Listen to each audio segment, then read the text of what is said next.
የሚፈቀድልህ? በመሰረቱ ሎጂካል የተሳተ ጥያቄ ነው የጠየቀው በመሰረቱ ማለት ነው። ምክንያቱም ባል ማለት ራሱ ያገባ አካል ነው። ያላገባ አካል ባል አይባልም። ስለዚህ ጥያቄ አዎ በቃ ይሄ አሁን ያጣለው ነው በማለት በቃ ወንድ እሺ ወንድ አደረኩልህ አንድ ወንድ አዎ እኮ ላስተካከል እኮ የሚያጣላ ነገር ነው እኮ አላልኩም ማለት ለምሳሌ አንድ በሚያደርገው ቅንጣዊ ነገር እየፈለክ ምንድን ነው? እሺ አይ አማርኛ ተጠንቀቁ። በምንነጋገረው ነገር ላይ እያንዳንዱ ነገራቶችን ትኩረት ልናደርግ ይገባል። ከዛ አንጻር ነው አንድ ወንድ አንድ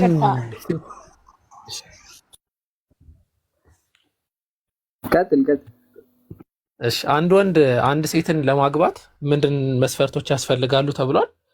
መስፈርቶች የመጀመሪያው ቢያንስ ሊያስተዳድራት የሚችል መሆን መቻል አለበት። ሊያስተዳድራት የሚችል መሆን መቻል አለበት።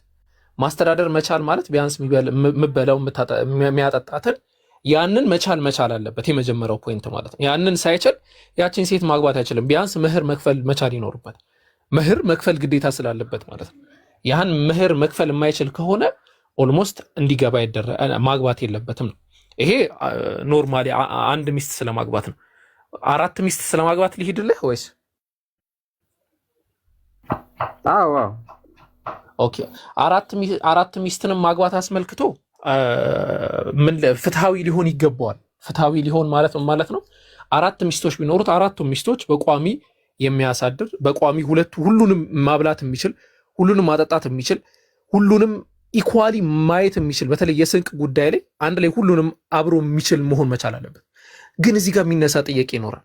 አይ ኦኬ ጥያቄው ምናልባት ካነሳው እድል እሰጥሃለሁ ካላነሳው እኔ እመልሰዋለሁ። ስለዚህ ይህንን መቻል አለበት። ኦኬ ቀጥል። ኦኬ ስለዚህ አንድ ወንድ ልጅ አንድ ሚስት ለማግባት በመጀመሪያ ሊያኖራት ይገባል። አራት ለማግባት ደግሞ አራቱንም በእኩል ዓይን ማየት ይገባዋል ማለት ነው። አንተ እንደመለስከው በእኩል ዓይን ግን ያው እይታ አለው። እሱም ወደ እንመጣበታለን። ጥያቄ ይሄ ምናልባት ስላወቁ ጠይቀና ቀጥላለሁ። ግድ የለም። ከአራት በላይ ሲፈቀድለታል? ከአራት በላይ ማግባት አይፈቀድም። ከአራት በላይ መገናኘት ይፈቀድለታል? አይፈቀድም። አዎ እሺ በኒቃ የመሐመድን ሱና ትከተላለህ? በምንቃ በኒቃ በትዳር በኒካህ ኦኬ ወይ ጉዴ። እሺ በትዳር ትከተላለህ? ኒካህ በኒካህ የነብዩን መሐመድ ሰለላሁ ዐለይሂ ወሰለም ሱና ትከተላለህ ወይ? አዎ ትከተላለህ። አዎ ስንት ሚስቶች ነበሩ ነብዩ መሐመድ ሰለላሁ ዐለይሂ ወሰለም? ኦልሞስት ወደ 11 ሚስት። ለሱ ይቻላል ነው? ለእናንተ አራት ለሱ 11? አዎ ይቻላል። ለምን? አዎ እኮ ለምን ይቻላል? በቃ ቴንክ ጥሩ ጥያቄ። አሁን ወደ መልሱ እንሄድ። በመሰረቱ ቤኪዬ ነብዩ መሐመድ ሰለላሁ ዐለይሂ ወሰለም አንተ እንደምታስበው አራት ሚስት ብቻ አግቡ ከተባለ በኋላ 11 ድረስ አግብተው አይደለም በመሰረቱ ማለት ነው። ይሄ 11 የሚለው ህግ ሲወርድ ለምሳሌ እኛ ጋር እዚህ ጋር አለን፣ እኔ ያለው ኢብሮ አለ፣ ሳቢርና ምን አለና ካሁን በኋላ በእስልምና 2 ሚስት ነው ማግባት የሚቻለው የሚል ትዕዛዝ ወረደ። ልክ ያ ትዕዛዝ ሲወርድ ለምሳሌ እኔ 5 ሚስት ካለችኝ፣ ኢብሮ 10 ሚስት ካለው፣ ሳቢር 9 ሚስት ካለው ምን ይደረጋል? አራቱን ብቻ ይዞ ሌላውን እንዲለቅ ይደረጋል። ሌላውን ፍቱ የሚል ትዕዛዝ ወጣ ማለት ነው። ያ ትዕዛዝ ሲመጣ ነብዩ ግራ ገባቸው። ምክንያቱም ነብዩ መሐመድ ሰለላሁ ዐለይሂ ወሰለም ሚስቶቻቸው እኛም እናንተም እንደምናውቀው በጊዜው 9 ሚስት ነበራቸው። እኛም እናንተም እንደምናውቀው እነዛ 9 ሚስቶች በጣም በእድሜ የገፉ ናቸው፣ ኤክሴፕት አይሻ በቀር ወይ ደግሞ ተጋብተው የተፈቱ ናቸው ከዚህ በፊት ማለት ነው። ስለዚህ ምን ያስፈልጋል ከተባለ ነብዩ በግድ ሊፈቷቸው ነው። እነዚህ ከፈቷቸው ደግሞ የነቢያት ሚስትን ሌላ አካል ማግባት አይችልም። አስተውሉ፣ የነቢያትን ሚስት ሌላ አካል ማግባት አይችልም ቢፈቷቸው። ስለዚህ ቆመው ሊቀሩ ነው። በተለይ እድሜያቸው እንትን ያሉ ናቸው። ማን ያበላቸዋል? ማን ያጠጣቸዋል? ማን ከፋላ ይሆናቸዋል? ስለዚህ አላህ Subhanahu Wa Ta'ala ኤክሴፕሽን አወረደና ለነብዩ መሐመድ ሰለላሁ ዐለይሂ ወሰለም 9 ሚስት ፈቅደንልሃል፣ 11 ሚስት ፈቅደንልሃል፣ ምናምን ሚስት ፈቅደንልሃል አላለውም። ያላቸው ምንድነው? ያ አዩሃን ነብዩ አንተ ያ አላህ መልእክተኛ ሆይ እነዚህ ሚስቶችን ፈቅደንልሃል። ሱረቱል አሕዛብ ላይ እነዚህ ሚስቶችን ፈቅደንልሃል፣ ነገር ግን አለ በእነዚህ ሚስቶች ላይ ሌላ ማግባትም ሆነ ወላ አንተ በደለ ቢሂነ ሌላ መቀየርም አትችልም። 9ኙ ቢሞቱ በአንዴ አስተውሉ፣ 9 ሚስት ነበሯቸው ነብዩ ያኔ 9ኙም ቢሞቱ አለቀ ማግባት አትችልም አላቸው አላህ ሱብሓነሁ ወተዓላ። ሌላ ሙስሊሙ ግን ለምሳሌ እኔ ሙስሊሙ 4 ሳገባ 4 ሚስቶች ቢሞቱብኝ 4 ማግባት ይችላል። ነብዩን ግን አይቻልም አላቸው። ግን እነዚህ ሚስቶች ሌላ አካል ብፈታቸው አንተ እንትኑ ያመዝናል፣ መጥፎነቱ ያመዝናል። ምክንያቱም ቢፈቱ የሚያገባቸው አይኖርም፣ ሌሎቹን ሌላ ሰው ያገባቸዋል። ለምሳሌ እኔ ከ10 በላይ ቢኖረኝ 4 ካሉ ከ4 በላይ ያሉትን 6ቱን ምናምን ሌላ ሰው ያገባቸዋል። የነብዩ ግን አይቻልም፣ ሊትራሊ ማለት ነው። ስለዚህ ስለማይቻል ምን የሚል ትእዛዝ ወጣ አላህ Subhanahu Wa Ta'ala? እነሱን ብቻ ይዘህ ቆይ ተባለ። በቁጥር ሳይሆን በተቆጣሪ አላህ ገደብ። በቁጥር መገደብ ማለት ምን ማለት ነው? ለምሳሌ 9 ድረስ ትችላለህ ቢባል በቁጥር መገደብ ነው። እኛ በቁጥር ነው የተገደብነው፣ 4 ነው የተገደብነው። 4 ይሞቱ 4 እናገባለን። ነብዩ መሐመድ ሰለላሁ ዐለይሂ ወሰለም ግን በቁጥር ሳይሆን የተገደቡት በተቆጣሪዎቹ ነው። የሚቆጠሩትን አካል እነሱን መፍታት አችልም መቀየርም አችልም ብለው አላህ Subhanahu Wa Ta'ala ህግ አወጣላቸው ነው። እሺ አሁን በቃ ወደ ጥያቄው ልግባና የመጀመሪያ ሚስቱ ማን ነበረች? አንደኛ ሚስቱ ኸዲጃ ረዲየላሁ ዐንሃ። ያኔ ብር ነበረው እንዴ መሐመድ? እሷ ማስተዳደር ይችል ነበር? አዎ ኧረ እኔ እስከማውቀው ደሃ እንደነበር ነው። ከዛ በፊት መጽሐፍ እንትን አድርጌያለሁ። እሺ ቴሌግራም ላይ አንድ ቴሌግራም ስጡትና በዚህ ዙሪያ ሙሉ መጽሐፍ ጽፌያለሁ። ቤኪ የተወሰነ ገጽና ብታነበው አሁን እዚህ ገለጻ አደርግልሃለሁ። ኢብሮ የሚገልጽልህ ነገር ካለ የተወሰነ አደርግልሃለሁ። ግን እኔ በቃ ሐሳቡን ላስቀጥል። እሺ ቀጥል። እሺ ከዛ በፊት እሷ ማስተዳደር የሚችል ብር ነበረው መሐመድ? እሷን ነብዩ መሐመድ ሰለላሁ ዐለይሂ ወሰለም በጊዜው ይገርምሃል፣ ነብዩ መሐመድ ሰለላሁ ዐለይሂ ወሰለም አይሻ ረዲየላሁ ዐንሃን ሲያገቧት 20 ግመል እንትን ሰጥተው ነበር። አይሻ ናት ተሳስቼ ነው፣ ኸዲጃ ለማለት ነው። ኸዲጃን ሲያገቧት 20 ግመል ሰጥተው ነበር። 20 ግመል መህር ማለት which is በጣም ብዙ ነው። በአሁን ጊዜ 20 ቦይንግ ማለት ነው። 20 ቦይንግ ማለት ኦልሞስት እንግዲህ ማን ነው የሚችለው የሚለውን እንግዲህ እናንተ አስቡት። ስለዚህ ነብዩ መሐመድ ሰለላሁ ዐለይሂ ወሰለም በዛ ጊዜ ላይ የነበረው ነገር ምንድነው ከተባለ የነበረው ነገር ላይ እናወራ። የመጀመሪያው ኸዲጃ ረዲየላሁ ዐንሃ ከነብዩ መሐመድ ሰለላሁ ዐለይሂ ወሰለም በሀብት ትበልጥ ነበረ ወይ? አዎ በሀብት ትበልጥ ነበረ፣ በደንብ ትበልጥ ነበረ። ቢኮዝ በጣም ሀብታም ናት እሷ፣ በጣም ሀብታም ናት። ከአብዛኛው የመካ ሰዎች በሀብት ትበልጥ ነበር። ኤግዛጅሬት የሆነ ሀብት ነበራት። በጣም ኃይለኛ ነጋዴ ነበረች። ነብዩ መሐመድ ሰለላሁ ዐለይሂ ወሰለም በጊዜው እነሱ የተወለዱት ነብዩ መሐመድ ሰለላሁ ዐለይሂ ወሰለም ከሚስኪን ቤተሰብ ነው። የነብዩ ቤተሰብ ማለት ነው። አባታቸው ገና ሳይወለዱ ነው የሞተው። ከዛ እናታቸው በህይወታቸው የተወሰነ ጊዜ ላይ ካደጉ በኋላ ነው የሞተችው። ከዛ አያታቸው ከዛ አጎታቸው ጋር ሲኖሩ እነሱ በሙሉ በሀብት ደረጃ በጣም እንትን ነበሩ፣ ብዙ አልነበራቸውም ሀብት ማለት ነው። ነገር ግን ነብዩ መሐመድ ሰለላሁ ዐለይሂ ወሰለም እድሜያቸው እስከደረሰ ድረስ ነብዩ መሐመድ ሰለላሁ ዐለይሂ ወሰለም በንግድ ይሰሩ ነበር፣ ንግድን ይሰሩ ነበር። ያንን ንግድ ሲሰሩ ነብዩ መሐመድ ሰለላሁ ዐለይሂ ወሰለም ለምሳሌ በመካ አውራጃ ከንግድ በፊት እንትን ሰርተዋል። እንደ ሁሉም ነብይ ምንድነው የሚባለው በጎችን ፍየሎችን ጠብቀዋል። ያ ደግሞ የሚደረግበት ምክንያት ምንድነው? ለተሻለ ነገር ማለት ነው። የሰውን ልጅ እኛ ኮርስ ስንሰጥ ምን ይደረጋል? ብዙ ጊዜ አብዛኛው ያውቀዋል። የሆነ ፕላንት ነገር ይሰጣል፣ እጽዋት ነገር ይሰጥና ያን እጽዋት ለሪስፖንሲቢሊቲ አሳድግ ትባላል። ኃላፊነት ስሜት እንዲሰማህ ማለት ነው። ስለዚህ ነብዩ እንዲጠብቁ አድርጓቸዋል፣ በእረኝነት አሳልፈዋል። ከዛ ውጪ በንግድ በጣም ብዙ ቅፍለቶችን ይዘዋል። ቅፍለት ማለት እንግዲህ ስለ ነጀበርቲ ስለ ናፍቃላስ ሂስትሪ የምታውቁ ሰዎች ካላችሁ በጣም ኤግዛጀሬት የሆነ ሀብት ያላቸው ናቸው። እና ያንን ሁሉ ለኸዲጃም ሲሰሩ ለራሳቸውም ሲሰሩ ነብዩ መሐመድ ሰለላሁ ዐለይሂ ወሰለም በተቻለ መጠን ሀብት የነበራቸው ናቸው። ግን ሀብታም ነበሩ ወይ ከተባለ አልነበሩም። በፍጹም ሀብታም አልነበሩም ነብዩ መሐመድ ሰለላሁ ዐለይሂ ወሰለም። እሷን ግን ከሷ ጋር የሚኗኗሩበት እንትን ግን ብር ግን ነብዩ መሐመድ ሰለላሁ ዐለይሂ ወሰለም ነበራቸው። እሷ ግን ከሳቸው ትበልጣለች በብር። ይሄ ነው ያለው ነገር። ለዛ ነው አላህ Subhanahu Wa Ta'ala አንዳንዶች ምን ያደርጋሉ የቁርአን ማስረጃ ይጠቅሱልናል። ሱረቱ ዱሃ ላይ ወጀደከ ዓኢለን ፈአግና፣ ደሃ ሆነህም ማገኘህ ከዛ በኋላ ሀብታም አደረገህ ይላል አላህ Subhanahu Wa Ta'ala ይላሉ። አዎ አይገናኝም። ሁሉም ሰው አላህ Subhanahu Wa Ta'ala በሐዲስ እንደሚናገረው ሁሉም ሰው ኩልኩም ዓሩን ኢላ መን ከሰውቱሁ ፈስተክሱኒ አክሲኩም ይላል። ሁላችሁም ባዶ ያላችሁ ናችሁ፣ እርቃናችሁን የሆናችሁ ናችሁ። እኔ ያለበስኩት ሰው ሲቀር አልበሰን ብላችሁ ጠይቁኝ አለብሳችኋለሁ፣ አልበላም ብላችሁ ጠይቁኝ አበላችኋለሁ፣ ሁላችሁም የተራባችሁ ናችሁ ይላል። እና ከዛ አንጻር ነው ኢብሮ የምትጨምርለት ነገር ካለ ጨምርለት፣ ካልሆነ ግን ማለት ነው ቤኪ እንዳልኩ ቴሌግራም ላይ ብትሄድና ቅጥፈት በብዕር ሲለካ የሚል አንድ ፒዲኤፍ አለኝ፣ ያንን ብታነቡ ደስ ይለኛል። ኦኬ ኢብሮ ኢንሻአላህ ቀጥሉ። ኢብሮም ሳቢሮም ይሳቁም አቡኪ ምንም መጨመረው ቆይ አንዴ ቤኪ ምንም የምጨምረው ነገር የለኝም። አይ ቲንክ መብራት የለም 14% ነው ያለኝ። ቶሎ ጨርሱ። ያ ነው ያለው ነገር። መብራት ጠፍቷል። እሺ አቡኪ ጥያቄ ስጠይቅ እዛው አጠር ያለ እሺ፣ እንደዚህ እንትን ሲል እየረዘመብኝ ስለሆነ ነው። እና ከስር ያላችሁ ደግሞ ነብዩ በል የምትሉ እኔ ነብይ እንደሆነ አላምንም። ጌታችን ካላችሁ ክርስቶስን ችግር የለውም እኔም ነብዩ ላለሁ። እሺ እኩል እንድናደርገው ነው ከስር ላላችሁት። እሺ ሌላኛው ጥያቄ ደግሞ አቡኪ አይሻን እንዲያገባት ማን ያጨው? የነቢያችን መሐመድ ሰለላሁ ዐለይሂ ወሰለም ቤተሰብ አለቻቸው። እሷ ናት ያጨቻቸው ያገቡ ዘንድ እንትን ያደረጉት ማለት ነው። በምክር ደረጃ ለነቢዩ መሐመድ ሰለላሁ ዐለይሂ ወሰለም መጣችና ያ ረሱላላህ አላ ተተዘወጅ አታገባም ወይ አላት። ኸዲጃ ከሞቱ በኋላ ነቢዩ መሐመድ ሰለላሁ ዐለይሂ ወሰለም 2 ዓመት አላገቡም ነበር። ከዛ ፈመና ተዘወጅ ማንን ነው ማገባው አሉ። ቢክራን ወፈይባ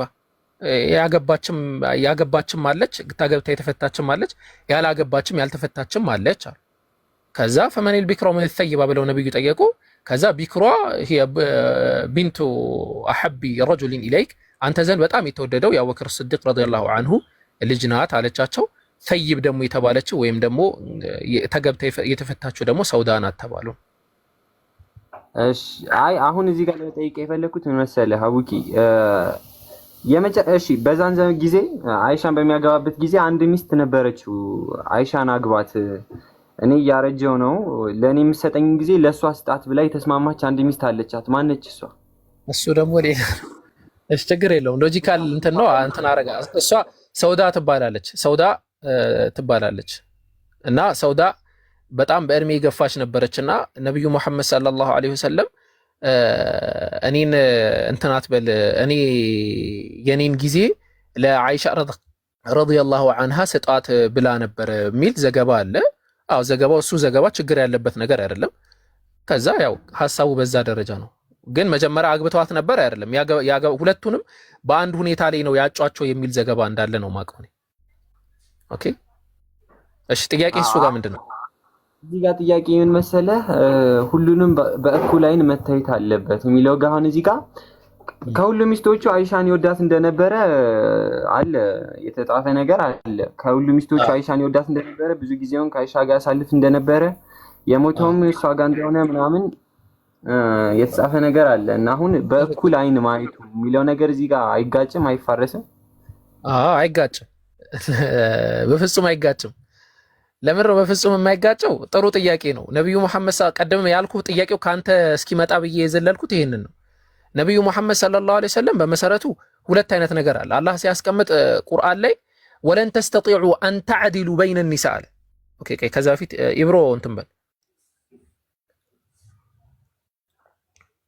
ላ ይፈضሉ ባዕዱና ዐላ ባዕድን ይላል። ይሄ ሐዲስ ላይ አንዳችንን ከአንዳችን ነብዩ መሐመድ ሰለላሁ ዐለይሂ ወሰለም አያስበልጡም ነበር ይላል። ነገር ግን ነብዩ በሌላ ሐዲስ ራሳቸው ሲናገሩ ምን ብለዋል መሰለህ? ነብዩ መሐመድ ሰለላሁ ዐለይሂ ወሰለም የሰው ልጅ መቆጣጠር የሚችለውና መቆጣጠር የማይችለው ነገር አለ። መቆጣጠር በማልችለው ነገር አላህ ሆይ አትጠይቀኝ፣ መቆጣጠር በምችለው ነገር ግን እስከቻልኩት አቅም ድረስ እንትን ፍትሃዊ ይሆናለሁ። ስለዚህ ይህንን ፍትሃዊነት የሚለው ሐሳብ ምን ማለት ነው የሚለውን ኢብኑ ዑሰይሚን ረሂመሁላሁ ተዓላ በምን አይነት ደረጃ አስቀመጡት መሰለህ? ሁለት የቁርአን አንቀጽን ይጠቀሳሉ። ምናልባት ሊበዛብህ ይችላል። ይሄ ያው እንትን ሰብር አድርግ። ሱረቱ ኒሳ ምዕራፍ 4 ቁጥር 3 ላይ አላህ ሱብሓነሁ ወተዓላ ሲናገር ምን አለ? ፈኢን ኺፍቱም አላ ተዕዲሉ አለ። ኢኳል ማድረግ የፈራችሁ እንደሆነ አንድ ትበቃችኋላችሁ። በሌላው ደግሞ እዛው የቁርአን አንቀጽ ላይ እዛው የቁርአን ምዕራፍ ላይ አንቀጽ 129 ላይ ደግሞ ወለን ተስተጢዑ አን ተዕዲሉ በይነ ኒሳ አለ። በሴቶች መካከል በምንም ተአምር ኢኳል ልታረጉ አትችሉም። ስለዚህ ምን ማለት ነው ከተባለ በሚስቶች መካከል ስላለው ፍትሃዊነት القول الصحيح في العدل بين الزوج أنه يجب على الزوج أن يعدل بينهن في كل ما يمكن العدل فيه ፍትሃዊ መሆን በሚችለው ማንኛውም ነገር ፍትሃዊ መሆን አለበት። ከዛስ ነገር ግን ይህን ለምሳሌ ሰደቃ የሆነ ብር የሚሰጥ ከሆነ የሆነ ነገር የሚያረግ ከሆነ ለቤት ነገር የሚሰጥ ከሆነ ለሁሉም ኢኳል ማድረግ አለበታል። ነገር ግን በማይችለው ነገር ለምሳሌ ውዴታ ሰው የማይችለው ነገር ሶስት አምላክ እያመለክ ሶስቱንም ኢኳል ይወዳቸዋለሁ ካልክ ኖ ወይ አይሰራም። ስለዚህ እንደዚህ ቀጥል ሐሳቡ ኖ አይ በሐሳብ ደረጃ አላስቀምጥልህ ነው። ኦኬ ሶሪ እንደዚህ አትበል። ኑ ተብላችኋል ሂዱ፣ በቃ ኑ ተብላችኋል ሂዱ። በዛ ጉዳይ አሁን የምትጠይቀውም ብቻ አውቂ ኢብሮ ምንድነው ኑ ምናምን እኔ ቲክቶክ ላይ የለንም እንደኛ ኢብራሂም ወይስ ምንድነው? አንተ የሰማው ነገር ካለ እኛ የኛ አይታይም ነው ቫይራል 200 ምናምን ሺህ ሰው አይቶታል እኛን። እኔም አቡኪም ጥሪ አቅርበናል። ሂድ ይዛቸው ናሽ የፈለግከው ነው ይኸውልህ። ቆይ አንዴ ኧረ እባክህ ቆይ አንዴ እናወራበት። ይኸው መምህሮች አሉ የፈለግከውን ከሊቅ እስከ ደቂቅ ይዘናል። እኛ ጋር ምንም አታስብሽ። የፈለግከውን ለውይይት ይዛቸው ነው መምህሮችም ማለት ነው። አሁን ይመልስልህ። እሺ እባክህ እንትን አትበለው እና ቪዲዮ ሼር አድርጉ። እሺ ቪዲዮ ገብታችሁ ሁላችሁም የለቀኩት ቪዲዮ አለ። እሱን ሁላችሁም ገብታችሁ ሼር ኮፒ ሊንክ አድርጉ። ስለ ግድያ ጉዳይ ነው። እሺ አቡኪ ቀጥል። እሺ ኢንሻአላህ።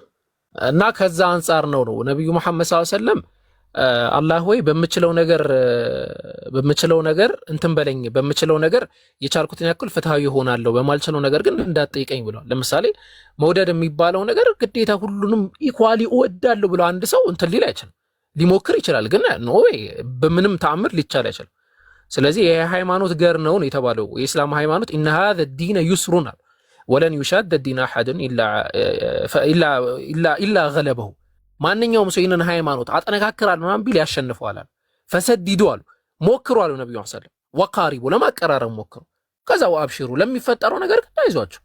እንግዲህ ሁሉ ነገር ላይ እንትን አይባልም እና ከዛ አንጻር የነብዩ መሐመድ ሰለላሁ ዐለይሂ ወሰለም ሐዲስን የምንመለከት ይሆናል።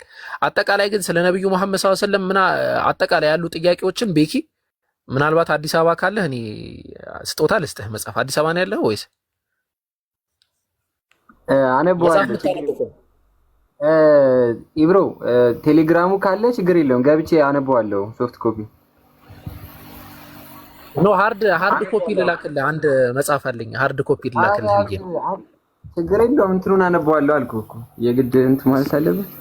አይ እውነት ትፈራለህ ማለት ነው። እውነትን ትፈራለህ ማለት ነው። ኧረ ፈርቶ እሺ አቡኪ እሺ ቤቲ አቂዳህ ምንድን ነው? አንተ ደግሞ እኔ ላይ ነው የምጠነካከረው። ኢብራሂምን ጠይቀው እስቲ። አሁን ነው ኢብራሂምን ላውራው? እሺ ኢብራሂም አቂዳህ ምንድን ነው? እሺ ቃል ይመልስልናል። ከአቂዳዬ በፊት ይሄን ማን ነው የሚመልሰው? ኢብሮ አልሰማሁትም ጥያቄው። እሺ ቆይ አቡኪ ጥያቄው መመለስ ሳይሆን ማስታወቂያ ልስራ እንዴ? የስራም ስራዬንም ልስራ አይመስልም? እና እዚህ ጋር ስልክ ይታያችኋል ከላይ በቢጫ የተጻፈው ማለት ነው።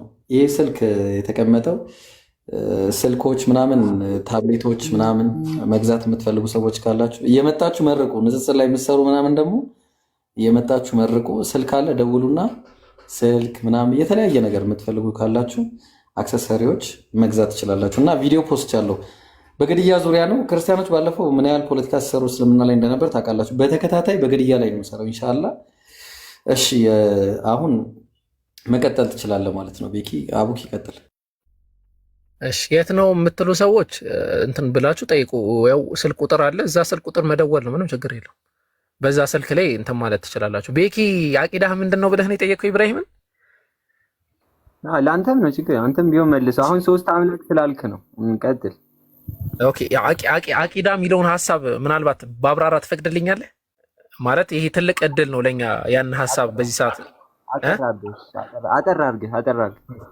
እሺ አቂዳ ማለት በመሰረቱ ሁለት አይነት ነው እና አንደኛው በአረብኛ ቋንቋ አንድ ነገር ማሰር ማለት ነው። ለምሳሌ አቀደ አረጁል ይባላል፣ ያ ግለሰብ አሰረ ይባላል። በዲናዊ ትርጓሜ ደግሞ አቂዳ ስንል ሁወ አቅዱ ሸይኢን መዐላህ ከአላህ ሱብሓነሁ ወተዓላ ጋር የሆነ ነገር ማሰር ማለት ነው። በላይ ላይ ላላህ ገመድ ከአላህ ሱብሓነሁ ወተዓላ የምንተሳሰርበት ገመድ አቂዳ ተብሎ ይጠራል። ስለዚህ አንተ አቂዳህ ምንድን ነው ተብሎ አንድ ሰው ሲጠየቅ እኛ አቂዳችን የሰለፍ አቂዳ ነው ተብሎ ይነገራል በመሰረቱ ማለት ነው። ያ የሰለፍ አቂዳ ማለት ምን ማለት ነው ከተባለ እኛ ከዚህ በፊት የነበሩትን የቀደምት ትውልዶችን የማንን የሰሃቦችን የታቢዒዮችን የደጋግ ሰዎችን መንገድ የምንከተል ነን ነው። መንሃጅና አቂዳ ይለያያል። በኋላ አወራቸዋለሁ ሙስሊሞች ይሄንን። ስለዚህ የምንከተል ነን የምንለው እኛ። ኦኬ እሺ አላህ እግር አለው አላህ እግር ኢን ሴንስ መለኮታዊ እግር አለ ወይ? እኮ መለኮታዊ እግር ተቅይድ እናደርገዋለን። መለኮታዊ እግር ብለን እጅ አለው እግር አለው። እኮ መለኮታዊ እጅ መለኮታዊ እግር አላህ አለው። እኛንም አይመስል የሰው ልጅ የማይመስል እግር አለው ይላል አለው። ቁርአኑ ነው የሚለው እኮ አረቢክ ሆድ አለው ሆድ አለው ብሎ የተቀመጠ ነገር የለም። ስለዚህ የለውም ወይስ አለው? አናውቅም። ጭንቅላት አለ? ጭንቅላት አንተ ጭንቅላት ባይብሮ ይሄንን ብቻ አንተ ነህና አናውቀው ማለት ጭንቅላት አለ አንተ እኔን ተወኝ አለ አንተ ጭንቅላት ነው። አይ ጥያቄ ስተት ስለሆነ ነው። ጭንቅላት አለ አንተ አውቂ ስሜታያቱን አሁን ሶስት አምላክ ስትል እኛ ሶስት አምላክ ብለን የማንቀበለውን ሶስት አምላክ ብለህ አወራ። እኔ ስሜታዊ አልሆንኩም። እሺ ጭንቅላት አለ አላውቅም አውቃለሁ የሚለውን ብቻ መልስልኝ። አውቃለሁ አላውቅም አለው ይላል። የሰው ልጅ ጭንቅላት ነው ቅንጭላት ነው ያለው? ቤኪ ወይ መድኃኒዓለም። እሺ ቆይ አንተ የኛን የሚመስል ነው እንዴ ያለው? ለአንተ አወራራዩ ቤኪ ይኸውልሽ ሰላም ነው። እንዴት ነህ? ደህና ነህ? እግዚአብሔር ዙፋኑ ላይ ተቀምጧል ይላል። በምኑ ላይ የተቀመጠው? እኔን ተወኝ እኮ እግዚአብሔር ዙፋኑ ላይ ተቀምጧል ይላል። በምኑ ነው የተቀመጠው? በምኑ የተቀመጠው? እኔ ለምን አትሆኝም? ይብሮ የምጠይቅህም ተቀመጠ ይላል መጽሐፉ። እግዚአብሔር ተቀመጠ ይላል። በምኑ ነው የተቀመጠው? ተቀመጠ እንጂ ታዲያ እኮ በምኑ? እኔ አላውቅም። እኔ እውቀቱ የለኝም። እኔ እኮ ነገርን እንጂ መቀመጫ የሚባል ነገር አለ። ተቀመጠ ሲባል በምኑ ነው የሚቀመጠው? እንደዚህ ያለው እናንተ ጋር ነው። ኩርሲ ያለው እናንተ ጋር ነው። ይብሮ ስርዓት እንዲኖር ነው። እንዲህ አይነት አወራር ነው የምትፈልገው? በስርዓት ነው። እኔ እኮ አላውቅም። ስለዚህ አሁን ይኸውልህ እግዚአብሔር በመጀመሪያ ቁርአን ላይ አላህ ያለውን እንንገር። አላህ በማርያም ኮሜንቴተሮች እረፉ። በቃ ከሱ ጋር የሚያወራው ከሱ ጋር ነው አይደል?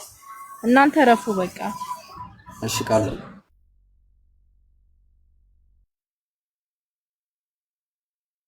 ቤኪ አላህ ለሱ ያለንን ነገር እናጸድቃለን። በቃ ነገረህ እኮ አላህ ፊት እንዳለው ነግሮናል፣ እግር እንዳለው ነግሮናል፣ እጆች እንዳሉት ነግሮናል። ከዚህ በተረፈ ግን የነገረን ነገር የለም። የነገረንን ነገር ደግሞ የምንረዳው በምንድን ነው? ቁርአኑ ባስቀመጠልን መንገድ ነው። ቁርአኑ ያስቀመጠልን በምንድን ነው ካልን አላህን የሚመስል ምንም የለም ብሎ ነው የነገረን። ተግባባ እና ፈላ ተድሪቡ ሊላሂ ልአምሳል ለአላህ ምሳሌን አታድርጉለት ብሎ ተናግሯል። ስለዚህ እኛ ለአላህ ምሳሌን አናደርግም። ለምሳሌ አንተ ጭንቅላት አለህ ይባላል። ከዛ ደግሞ የሆነ እቃም ጭንቅላት ሊኖረው ይችላል። ተግባባን። አንተ እግር አለ፣ ወንበርም እግር አለው። አንተ ወንበር ነህ እንዴ? አይደለም። ተግባባን። ስለዚህ አሁን አምሳያ ለምን ታደርጋለህ? መጀመሪያ ገና የማመሳሰል ችግር ነው ያለበት። እግዚአብሔር ለምሳሌ ቆይ አንዴ፣ እግዚአብሔር ለምሳሌ ባይብል ላይ ስንመጣ የሰው ልጅ በአምሳሉ ነው አይደል የፈጠረው? ቤኪ እስቲ ይችል ጠይቃ እንዴ። ይላል። ልክ ነህ። አዳም ብልት አለው ወይስ የለውም? ምን ብልት አለው ወይስ የለውም? አዳም ብልት አለው ወይስ የለውም? አዎ አለው፣ በደንብ አለ። አዳም አለ እና እግዚአብሔር በአምሳሉ ፈጠረው ማለት እግዚአብሔር ብልት አለው ማለት ነው። ጌታ በጣ በአምሳሉ ስለተባለ አየህ። አሁን ይሄንን ከኔ ጋር ለዛ እኮ ነው እኛ ክፉ አካሄድ እንድንሄድ አታርገን። ለኛ ቀላል ነው ክፉ አካሄድ መሄድ። ጥያቄህን አስተካክለህ ጠይቅ። እሺ ጥያቄህን አስተካክለህ በአግባቡ ይመልስልሃል። ቀጥል አቡኪ። አሳየን እንጂ ብሮ አለ የሌለ እንዴ? ምን ሆነ ነው ኢብራሂም? አለ እሱማ እኮ እንደው እንትን አይደለም ብዬ። እሺ ላሳየው። አይ ቶ እባክህ። አይ ትግኛ ያ ወሊላ እሺ ቤኪ ወደ እሺ አሳየው። እሺ አሳየኝ እያለ ነው። እኔ ማወቅም ስለፈለኩ ደስ ይለኛል። በደንብ አሳየሽ። ከዛ አቡኪ እንትን የሚለውን አዘጋጅልኝ። እሱን በደንብ ታስረዱኛላችሁ። እስኪ ይብራላ ይሄ የአራማንን ማህፀን ተነስታበት ምናምን የሚለውንም አዘጋጃል። ወላሂ ታፍርበታለህ። አሁን የተናገርከውን ነገር ታፍርበታለህ። ቆይ አንዴ እሺ፣ አሁን የተናገርከውን ነገር ታፍርበታለህ። እኛ በደብል ስታንዳርዱ እሺ፣ እሱን ነው መጀመሪያ ማሳየ። ቆይ አንዴ ከይቅርታ ጋር እሱን ነው መጀመሪያ ማሳየ። እኔ በመረጃ አሳያለሁ፣ አንተ በመረጃ ታሳያለህ። እሺ፣ እኔ አሁን እግዚአብሔር ማህፀን እንዳለው ላሳየ፣ አንተ ማህፀን ያልከውን ነገር ታሳየኛለህ። እሺ፣ መዝሙረ ዳዊት ምዕራፍ 110 አቡኪ ስልክ ገባብኝ። አንዴ ምዕራፍ 110 ቁጥር 3 ላይ ያሳየው። አንዴ ክፈትና አፎን አንዴ ስልክ ላንሳሽ። ሄሎ አይ ቲንክ እንደዚህ አይነት ውይይት ውስጥ መግባት ብዙም ባልፈልግም፣ ድህነት ግን አይሆነንም። ቤኪ ድህነት እኮ አይሆነንም። አንተ እኮ ነው ያመጣው።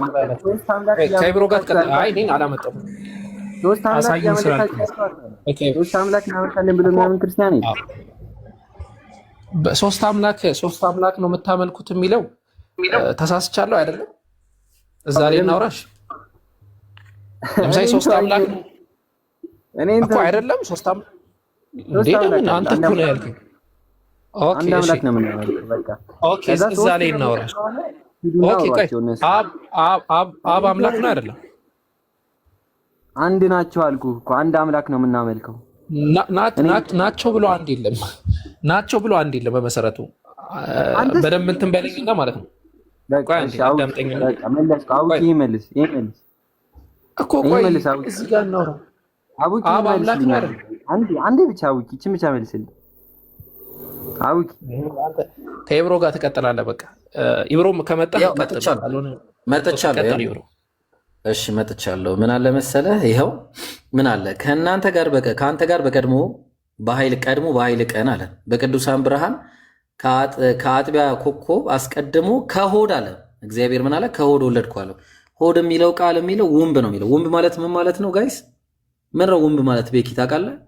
ማዕፀን ማለት ነው። እሺ ውንብ ማለት ማዕፀን ነው። እግዚአብሔር ይኸው ማዕፀን አለው ለሚለው መረጃ አምጥቻለሁ። አንተ ቁርአኑ ላይ ክፈትና አሳይኝ። ይኸው ትልቁ ላይ አድርገው፣ ትልቁ ላይ አራት አርጉኝ፣ አታርጉኝ። ክፈት። አይ መረጃ ነው። እኛ ስትመጣ መረጃ ያለ መረጃ ነው። ክፈት። ታውቀዋለህ፣ መረጃውን እኮ ታውቀዋለህ። ክፈተው። እሺ መረጃው የለም። አየህ ውሸት ነው። እኔ አሁን ላሳይህ። በቃ የለም፣ እኛ እናሳይህ። አሁን የምታመጣው አንደኛ ያለ መረጃ ነው የምታወራው። ያለ መረጃ ታወራለህ። በቃ እሺ፣ ትልቁ ላይ ሉን ያለ መረጃ ታወራለህ። ሁለተኛ እኛ ላሳይህ። እሺ ላሳይህ አንዴ። ዝም ብሎ ማውራት አይደለም። እሺ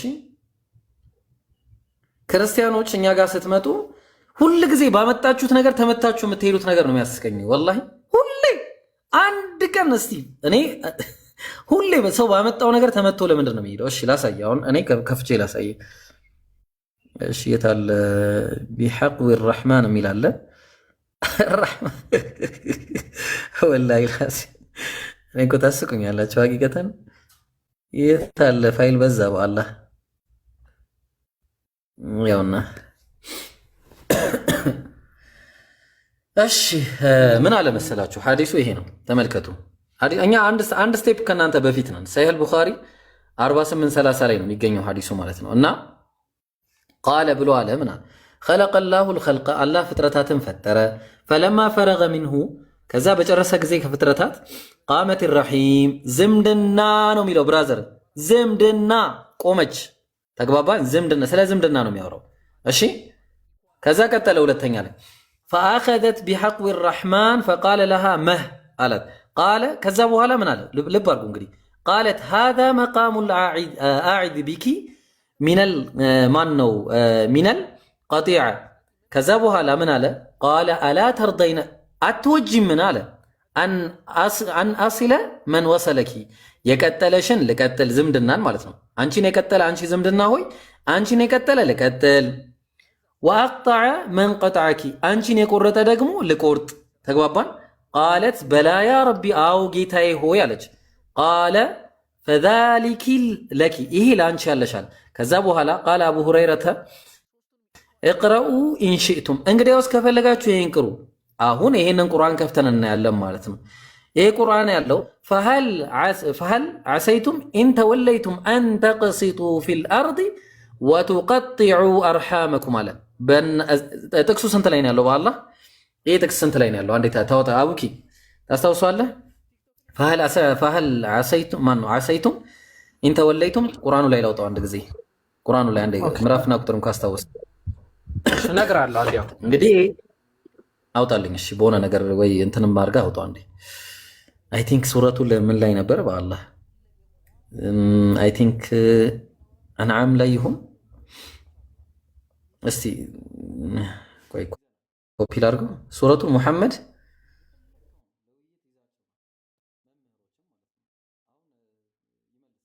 ቁጥሩ ንገሩኝ ቶሎ በሉ። ስለምን እንደሚያወራ ላሳያችሁ ነው። ሱረቱ ሙሐመድ 22 ጀዛከላ ኸይር። ሱረቱ ሙሐመድ 47 ይመስለኛል። ሱረቱ ሙሐመድ 22 ላይ ተመልከቱ ምን እንደሚል።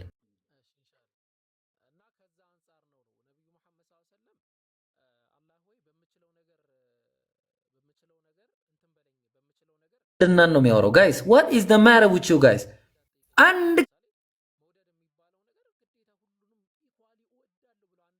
ቀን መታችሁ ትክክለኛ ሙግት ሞግታችሁ አታውቁም። ወላሂ ላዚም አንድ ቀን ክርስቲያኖች አንድም ቀን መታችሁ ትክክለኛ ሙግት ሞግታችሁ አታውቁም። ይኸው ዝምድና ነው የሚለው ጋይስ ተመልከቱ። ወቱቀጢዑ አርሐመኩም እዛ ላይ ያለውን ቁርአን አምጥቶ ነው የጠቀሰው። ተመልከቱ። ይኸው ወቱቀጢዑ አርሐመኩም ዝምድናችሁን አለ። ሱብሃንአላህ። እና ይሄ ማህፀን ምናምን እያላችሁ የምትሉት ነገር እራሳችሁ ላይ ያለውን ነው የምትጠቅሱት። የራሳችሁን ነው። በገዛ እጃችሁ ተመታችሁ ትሄዳላችሁ። ይኸው ማህፀን ከፈለጋችሁ እግዚአብሔር ማህፀን አለው። ይኸው ማህፀን አለው። ይኸው ምን አለ? ከወድ ወለድኩ አለው እግዚአብሔር። ከወድ ወለድኩ ላሳይ ደግሞ እንደዚህ የምትሉ ከሆነ ላሳያችሁ። በቃ ሶታ ቆይ አንድ ቤኪ ኧረ ቆይ ምን ሆነ ነው? ተረጋጋጅ ልጨርስ። አንደኛ መረጃ አላመጣም፣ ሁለተኛ ደግሞ ልጨርስ። እሺ ልጨርስ። ለምሳሌ እግዚአብሔር ምን እያለ ይናገራል መሰለ? ያው ማን ነው? መጽሐፈ ሜላድ ኦርቶዶክስ ነህ ምዕራፍ 10 ላይ በአዳም ላይ ያለው መልክ ሁሉ አለ። ሁሉም ነው። እሺ በአዳም ላይ ያለው መልክ ሁሉ በአብ በወልድ በመንፈስ ቅዱስ አለ አለ። ልብ አድርጉ። ራስም ቢሆን ገጽም ቢሆን አለ። ጆሮዎችና አይኖችም ቢሆኑ አፍንጫና ከንፈርም ቢሆን እጆችና እግሮችም ብልቶችም ቢሆኑ አለ። ለአብና ለወልድ ለመንፈስ ቅዱስ አለ አለ። እና ታዲያ እንዴት ነው እኛ ላይ የሌለውን እናንተ ላይ በርበረን ስናመጣ ለአላህ ብላችሁ ማለት ነው እንዴ? ተመልከቱ እንግዲህ። እና ስለዚህ ይሄንን ይመስላል። እሺ እሺ ጨረስ? አዎ አለቀ። ቤኪ አሁን እኮ ያለቀ የተወሰነ ደቂቃ ሰጡኛላችሁ። ቤኪ አታውቅም። ቤኪ ትቀጥላላችሁ እናንተ። ከመቀጠላችሁ በፊት አንድ የተወሰነ ደቂቃ ላውራና ትቀጥላላችሁ። አይ ቲንክ ስለ አላህ ባህሪያት አንድ ገለጻ ባደርግ ደስ ይለኛል። አንዴ ልግለጽ።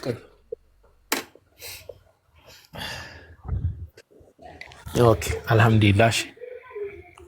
የአላህ ባህሪያትን አስመልክቶ ብዙ ጊዜ ጥያቄዎች ይነሳሉ አይደለም?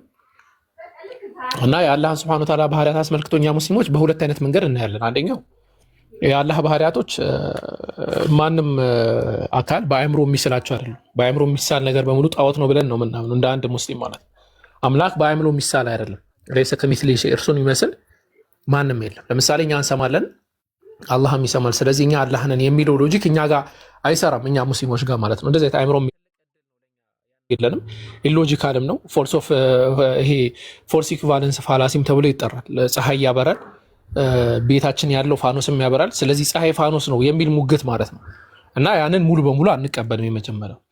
ሁለተኛው ስለ አላህ ስብሐነ ወተዓላ ባህሪያት ስናወራ አላህ የነገረን ነገር ብቻ ነው የምናጸድቀው። ያ ማለት እኛ ለአላህ ስብሐነ ወተዓላ ያለን እውቀት የተወሰነ ነው። እሱ ራሱን በገለጠበት መንገድ ነው እኛ ልንናገር የምንችለው። ላ ዩሒጡነ ቢሸይኢን ሚን ዒልሚሂ ይላል። በሌላ የቁርአን አንቀጽ ደግሞ ላ ዩሒጡነ ቢሂ ይላል። በእርሱ ያካበበ እውቀት ማንም ሊኖር አይችልም በምንም ተአምር። ስለዚህ አላህ ስብሐነ ወተዓላ የነገረን ነገር እናጸድቃለን። ለምሳሌ እኔ አቡበከር ለእናንተ አይታችሁ አታቆኝም። ስለዚህ እኔ ለምሳሌ ጸጉር አለኝ ብዬ ከተናገርኩኝ ኦኬ ጸጉር አለው ትላላችሁ። የለኝም ካልኩኝ የለኝም ነው። እንደዚህ ነኝ ካልኩኝ እንደዚህ ነው። በተነጋገርኩት መልኩ ይሆናል ማለት። ስለዚህ አላህም የነገረን ነገር በሙሉ እናጸድቃለን ስንል እሱ የነገረን ነገር ኦኬ ትክክል ነው እንላለን። አይ አይደለም ብለን አናዋድቅም፣ ተዕጢል አናረግም፣ ተሕሪፍም አናረግም፣ ያልሆነ ሚኒንግም አንሰጥም። አይ ያልነገረን ነገር እስከተባለ ያልነገረን ነገር ደግሞ ጸጥ እንላለን። ለዛ ነው ዘርዝረን እንደዚህ ያለ ወይ እንደዛ አለ ወይ እንደዚህ ሆኖ እንደዛ ሆኖ እንደዚህ ሆኖ የሚል ነገር እኛ ሙስሊሞች ጋር አታገኝም። ወሊላሂ አልሐምድ ማለት ነው። እና ይሄ አስተምሮታችን ነው። ይህንን እንትን ለመግለጥ ብዬ ነው። ኢንሻአላህ ቀጥሉ ይብሮ። እሺ ቴንኪው አቡኪ ቴንኪው በጣም ይብሮ ቴንኪው በጣም ወንድሞቼ። አሁን ይሄ ሁሉ ዝም ብላችሁ እኮ ነው የደከማችሁት። ሶስት አምላክ ታመልካላችሁ አልከኝ። ስለ አንተ አምላክ ስጠይቅህ እንደዚህ ያለው ምናምን ብስጭት አላችሁብኝ። አሁን አንዳችሁ አውሩኝ። ይብሮ ታወራኛለህ? አውራለሁ። ቶሎ በል። ምንድነው? እሺ በቃ ይሄው አጥር እያደረግን መመላለስ እኮ ነው። ስንት አምላክ ነው ያለው እናንተ ጋር? አንድ መልስላለሁ። አታስብ። ቀጥል። ስንት አምላክ ነው? አታስብ። ችግር የለውም። ስንት አምላክ ነው ያለው? አንድ አምላክ ይመለካል። አየህ፣ በጣም አሪፍ። አንድ አምላክ በጣም አሪፍ። እግር አለው? አዎ፣ መለኮታዊ እግር አለው። አዎ፣ እጅ አለው? አዎ፣ መለኮታዊ እጆች አሉት። አዎ። አይን አለው? አልነገረንም። አይን አለው? አልነገረንም። እሺ ጣት አለው ነገረ ነው። እሺ እጅና እግር አለው ብቻ። እሺ ቀጥል። ጥያቄ ቀጥል። እሺ የሰው ልጅን የማይመስል እጅና እግር እንዳለው ታምናለህ? አዎ። የተገጣጠመ ነው? ምን ማለት ነው? የተገጣጠመ ነው ስትል ከምን ጋር መሳሰለ ነው? የተገጣጠመ አዎ። ከምን ጋር መሳሰለ? ኢብሮዬ ችግር የለውም። የተገጣጠመ ማለት ነው። ምን ማለት ነው? የተገጣጠመ ነው ስትል ከምን ጋር መሳሰለው? ይሄን ማለት መሳሰልካ አላህ የተገጣጠመ የሚባል ነገር የለውማ። እጅና እግር የተለያየ ቦታ ነው። እሺ አላህን እሺ፣ ሎጂካሊ የሆነ ጥያቄ ልጠይቅህ። ስንት አይነት ከለር አለ? አለማችን ቆይ በጥያቄ ነው የሚመለሰው። መልስ ኢብሮ እኔ ለማጥኝ መልስ እኮ ጥያቄ እኮ ነው የጠየኩህ። 7 አይነት ከለር አለ አይደል? አለማችን ላይ እስቲ 7 አይነት ከለር አለ። አዎ ጥሩ። እስቲ 8ኛ ከለር አስብ እስቲ እና ንገረኝ። አስበህ ንገረኝ። እንደዛ እያልከኝ ነው። አላህን የሚመስለው የለም እያልኩ እየነገርኩ የተገጣጠነ ነው እንትን ያለ ነው ምናምን አትበለኝ። ምክንያቱም አሁን መገጣጠም የሚባለው ነገር በሰው ልጅ ነው ያለው፣ በፍጡራን ነው ያለው። መገጣጠም አለመገጣጠም አናቅም። አላህን የሚመስል የለም እኮ እያለ ነው። ብራዘር ምን ነካ? ስለ አምላክ እኮ ነው የምናወራው። ኢብሮዬ ቆይ ተረጋጊ። ይሄ ጥያቄ እኮ ነው የሚያበሳጭም። ምንም ድምጽ ከፍ የሚያደርግ ነገር ነው። አልተበሳጨውም ብራዘር፣ እያወራሁ ነው። በሰላም እያወራሁ ነው። ለምረ የምትቆጣ? እሺ ተቆጣው። ይቅርታ ቤኪዬ፣ በጣም ይቅርታ ተቆጣው። አንዴ እጃለው ስልህ ሐዋላ አልኩኝ። እግር አለው ስልህ ሐዋላ ታምናለህ? የተገጣጠመ ነው ወይ ስልህ አይደለም ማለት ነው። መረጃ አምጣ። የተገጣጠመ ነው መረጃ አምጣ። በመረጃ እኔ እኮ ነው እያልኩህ አይደለም እኮ ኢብሮዬ እያልክ አታጫውተኝ። መረጃ ስጠኝ። እኔ መረጃ አሁን አላህ እጅ አለው ስትለኝ አዎ የምልህ መረጃ ስላለ ነው። አላህ እግር አለው ስትለኝ አዎ የምልህ መረጃ ስላለ። አሁን የተገጣጠመ ነው ስትል መረጃ ስጠኝ፣ ወይ ደግሞ አይደለም። አሁን አይ እኔ ነው ወይ ነው ያልኩኝ። አላውቅም አልከኝ እሱ። አዎ እሺ ያያል። አዎ ያያል። በምኑ ነው የሚያየው? በእጁ ነው? አልነገረኝም። በምኑ እንደሚያየው አታውቅም? አልነገረኝም። እሺ አሁን ስለዚህ የምታውቀው ነገር የተገጣጠመ ይሁን አይሁን፣ እጁ ሌላ ቦታ እግሩ ሌላ ቦታ ይሁን የምታውቀው ነገርም የለም እንዴ? አላህ እኮ ነው። ስለ አላህ ማብራራት ትችላለህ? ስለ አምላክ ምንም የተነገረኝ ነገር የለም። አላህ እንዳለበት ብቻ ነው። በቃ ብሮ አሁን ይሄ እጅ እንዳለው አውቃለሁ፣ እግር እንዳለው አላውቅም። እጁና እግሩ የት እንዳለ አላውቅም ማለት ስንት አምላክ እንዳለ አታውቅም ማለት ነው። አንድ አትበሉ ብዙ ናቸው። ቤኪ እሺ ጥያቄ ልጠይቅህ። በቃ እሺ ጨረስን አይደል? አንተን እሺ ጥያቄ እጠይቃለሁ። እግዚአብሔር እጅ አለው? መንፈስ ነው ብዬ ነው የማምነው። አልጠየቅኩም እኔ። እግዚአብሔር እጅ አለው? በቃ እውቀቱ የለኝም። ስለዚህ የማታውቀውን ነው የምታመልከው። እናመሰግናለን። በል ውረድ። የማታውቀውን ታመልካለህ። በቃ ውረድ። ሂድ። የማያውቀውን ነው የሚያመልከው ማለት አያችሁ። እውቀቱ የለኝም ማለት ሲጀመር ድፍረቱም የለውም ለእኛ ለመመለስ። እኛ ግን ሙስሊሞች እንዲህ በድፍረት ነው የምንመለሰው። አላህ ስብሐነሁ ወተዓላ አምላክ ነው ስንል አዎ አምላክ ነው። አሁንም ደግሜ እነግራችኋለሁ። አላህ ስለ ራሱ በነገረን መልኩ የነገረንን ነገሮች እያንዳንዱን ነገር እንቀበላለን፣ እናጸድቃለን። አላህ በእጆቼ የፈጠርኩት ካለን እጆች እንዳሉት 2 እጆች እንዳሉት አላህ ነግሮናል። በሐዲስ ላይ ነብዩ ሰለላሁ ዐለይሂ ወሰለም ነግሮናል። በቁርአን ላይ አላህ ራሱ ነግሮናል። ፊት እንዳለው አላህ ነግሮናል። እግር እንዳለው ነግሮናል። ተግባባን? የነገረንን ነገር ሁሉ አይነት የትርጉም ለውጥ ሳናረግ ትርጉም ሳናሳጣ ተግባባን? ሳንለውጥ ሳናመሳሰል እናምናለን። ሳናመሳሰል ማለት ነው።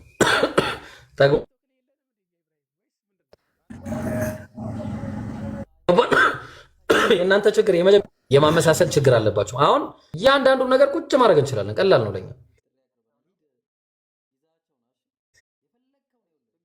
ደደቦች አይደለንም፣ እናስባለን።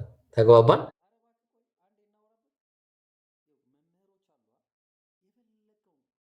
እንደጠየቀው ልጅ ማለት ነው። ምንድነው በቃ ትክክለኛ አይመስልም ስላለ በቃ አይመስልም በቃ አይመስልም ይላል። ግን ችግሩ ግን ይመስላል። አሁን ምንድነው ብልታ አላችሁ ድጋሚ ቀጥሉ። ላባም አለው። ኦኬ አለው ይብሮ ሰማለው አለ አቡኪ። ያው ይሄ የምትመለከቱ ዜና ስላሴ ነው። በአይዘው አንድ ሚስኮንሴፕሽን እንዳይፈጠርና ኖርማሊ እነዚህ ነገራቶችን ስናሳይ የማንንም ሃይማኖት እያንቋሸሽን አይደለም፣ ወይ ደግሞ የእናንተን ሃይማኖት እየተሳደብን አይደለም።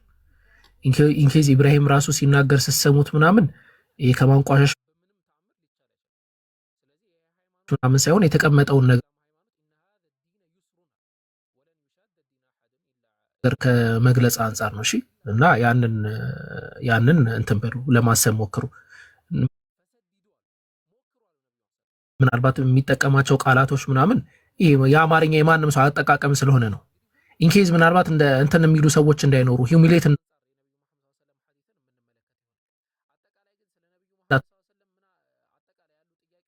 ለጸጉራቸው ነጭ ነው ሰላምታ ይገባው ይላል። ኦኬ ሰላም ለርስኩም ይላል። የፍጡራን ራስ መጨረሻ ፍጹም ለሆነው ራሳችሁ ሰላም ይገባው። ራስ ማለት ይሄ ግንባር ማለት ኢብሮ ጋር ፊት ለፊት የምትመለከቱት ማለት ሰላም ለገጽኩም ይላል። ገጽ ማለት ፊት